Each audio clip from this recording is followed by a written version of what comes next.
안녕하세요. 옆집 아이 수학공부법의 도반장입니다. 안녕하세요. 진주쌤입니다. 네, 나리 개나리. 사실 제가 봄이라서 좀 카메라 화면빨 잘 받으라고 노란색 입고 왔는데 괜찮아요? 아주 잘 어울리십니다. 네. 아니 뭐 잘 어울리시고 예쁘신데 뭐 카메라가 마음에 안 든다고. 네. 뭐 나중에 저기 부자 되시면 카메라 사준다고 하셨으니까 네, 기다리고 있을게요. 자, 오늘은 이제 우리 봄이 왔으니까 네.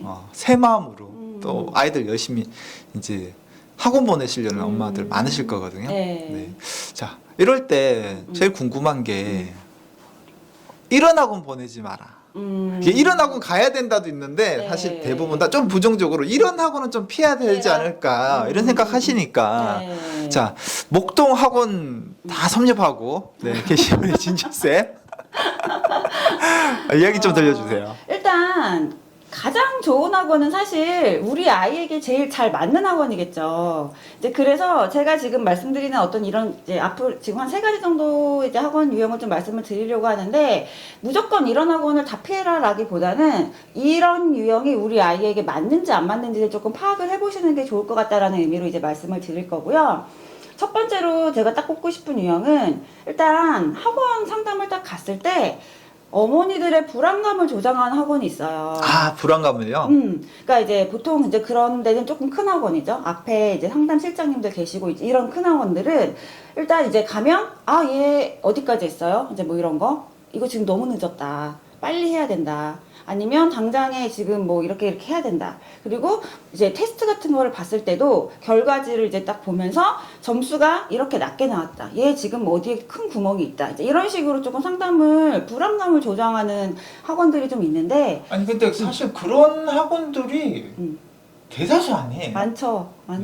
근데 사실은 그 학원에서 보는 레벨 테스트의 시험지는요, 난이도가 우리 아이가 평소에 학습하고 있던 수준보다 높고, 문제들을 좀 이렇게 자세히 보시면, 물론 대부분의 학원이 다 그렇다는 건 아니지만, 이렇게 좀 보면, 틀릴 수밖에 없는 문제들이 들어 있어요. 그래서 이제 그거를 아이가 이제 실수를 해서 틀렸을 수가 있는데 얘가 이 문제를 틀렸기 때문에 이 학습에 대해서 지금 큰 구멍이 있다. 이제 이런 식으로 뭔가 어머니들의 불안감을 좀 조장하는 학원들은 이제 거기에 너무 현혹되지 마셨으면 하는 제 바람에 첫 번째 이제 유형으로 꼽았습니다. 그러면 두 번째는요? 두 번째는 이거는 조금 앞에서 지금 말씀드린 이런 실장님들 계시는 큰 대형 학원인 경우보다는 이제 동네에 조금 작은 보습 학원들이인 경우가 좀 대부분이긴 한데 일단 선행을 하는데 심화 학습을 배제하고 심화를 하지 않고 그냥 진도만 쭉 나가는 학원들이 있어요. 근데 그렇게 나가는 학원들에서 이제 입장으로 말씀을 그 선생님들의 얘기를 들어보면 아이가 심화로 괜히 힘 빼지 말고 어려운 문제에 너무 힘 빼지 말고 일단 진도부터 쭉 나간 다음에 다시 돌아와서 심화 문제를 풀리면 잘 푼다. 이렇게 이제 이유를 들면서 아이에게 이제 심화 학습을 배제하고 진도만 이제 많이 빨리빨리 빼는 학원들이 있는데 이제 이거는 제가 그동안 옆집 아이 수학공부법에서 이제 말씀드렸던 내용들이랑 좀 겹쳐지는 얘기들이에요. 제가 선행학습할 때도 항상 중요하게 해야 될 거는 심화를 다지고 그 다음 학기로 넘어가는 게 중요하다라고 이제 말씀을 드렸고 우리 아이가 앞선 개념을 먼저 배워서 돌아와서 그걸 가지고 심화 문제를 풀어내는 건 제대로 된 심화학습의 의미로 공부를 하고 있는 게 아니다라는 얘기는 제가 그동안 이제 옆집 아이 수학 공부 채널에서 이제 많이 말씀을 드렸는데 이제 이런 이유로 저는 이런 학원은 조금 피해야 될 유형이라고 생각을 해요. 그러니까 사실 저도 아이들을 이제 가르치지만 가르치는 입장에서는 아이에게 심화 문제로 수업을 나가고 아이가 어려워하는 심화 문제를 깊이 생각하게 하고 문제를 풀리고 이제 심화학습을 다지는 수업이 사실 제일 힘들거든요. 그냥 기본서나 응용서 정도의 그 교재로 진도만 쭉 빼는 게 사실 가르치는 입장에서는 제일 수월한 수업이에요. 근데 저는 이렇게 수업을 하면 안 된다고 생각하거든요. 그러니까 초등 과정은 우리가 지금 당장에 눈앞에 어떤 입시나 이런 이제 뭐 딱 지금 시간이 막 촉박해가지고 빨리 뭘 해결해야 될 그런 시기가 아니잖아요. 그래서 심화학습을 충분히 다질 시간은 초등 시기가 가장 적당한데 이제 그 시기에 이런 학습을 이제 배제하고 진도부터 쭉 나가서 앞선 개념을 가져다가 심화 문제집을 잘 풀게 만든다? 이거는 사실 우리 초등학교 초등 수학을 이제 하고 있는 요 시기에 적당한 학습법은 이제 저는 아니라고 생각을 해서 이제 두 번째 피해야 될 유형으로 이런 학원을 꼽았습니다. 아니 근데 이거 말씀 듣다 보니까 음. 공부방에도 모든 네. 공부방이 그런 건 아니겠지만 그런 경우 제가 좀 봤거든요. 가면 패드로 네, 네. 아이 수학이나 이렇게 쭉 시키고 있으면 음. 저기 가보면은 이제 애들이 뭐 선생님이 이렇게 뭐 가르친다기보다 패드를 보면서 그냥 풀고 있고 그렇게 시간을 많이 보내는 경우도 봤거든요. 이런 것도 사실은 그럼 좀 피해야 된다고 볼 수 있겠네요. 이거는 뭐 패드 수업을 한다고 해서 무조건 피해야 될 유형이라고 하기보다는 제가 이제 세 번째에서 말하려고 했던 유형이 그런가요? 아니 그거였어요? 그건 세 아닌데 번째? 패드 수업을 피해란 아니에요. 이제 세 번째로 제가 이제 얘기하려고 했던 유형이 어떤 학원이냐면 아이의 역량과 상관없이 동일한 수업 방식이나 패턴을 일률적으로 적용시키는 학원은 조금 피해라라고 이제 말씀을 드리려고 했거든요. 그러니까 이게 그런 거군요. 패드로 수업한다고 나쁜 게 아니라 네. 획일적으로 수업하는 게 좋지 않다. 네, 그러니까 그 과정을 모두 획일적으로 통일을 시켜서 쭉 나가는 학원들이 사실 소규모 공부방이나 이제 동네 조그만 보습학원들 같은 경우에 좀 있어요. 왜냐하면 대형 큰 학원들은 레벨 테스트라는 거를 치러가지고 아이의 수준도 어느 정도 파악을 하고 그 수준에 맞춘 단계별 수업들이 많이 갖춰져 있는 학원들은 사실 대형 학원이죠. 근데 이제 동네에서 혼자서 이제 운영하시는 조그만 학원을 같은 경우는 그런 식의 시스템을 갖출 수가 없잖아요. 이제 그러니까 그 선생님 한 분이 그냥 동일한 커리큘럼을 짜서 이거를 이제 모든 아이들에게 일률적으로 적용을 시키는 경우들이 있는데 이제 그거보다는 아이의 역량에 따라서 이 아이는 사실 심화 수업을 해도 되는 친구, 얘는 심화를 하기 전에 어떤 단계를 거쳐야 될 친구, 이런 식으로 아이들마다 이제 속도나 수준이 좀 다르기 때문에 각각에 맞는 수준의 이제 교재나 커리큘럼을 좀 짜서 이제 같이 그 아이의 수준과 속도에 맞춰서 나가는 학원을 추천을 하지, 그냥 모든 아이들에게 일률적으로 우리 학원은 뭐 기본서는 한 권, 응용서 2권, 심화서 1권 이런 식으로 뭔가 교재나 그 커리큘럼이나 기간이나 이런 것들을 딱 일률적으로 정해가지고 모든 아이에게 적용을 시킨다. 이거는 우리 아이에게 맞지 않을 수 있다는 거죠. 그럼 제가 여기서 궁금한 게 있는데요.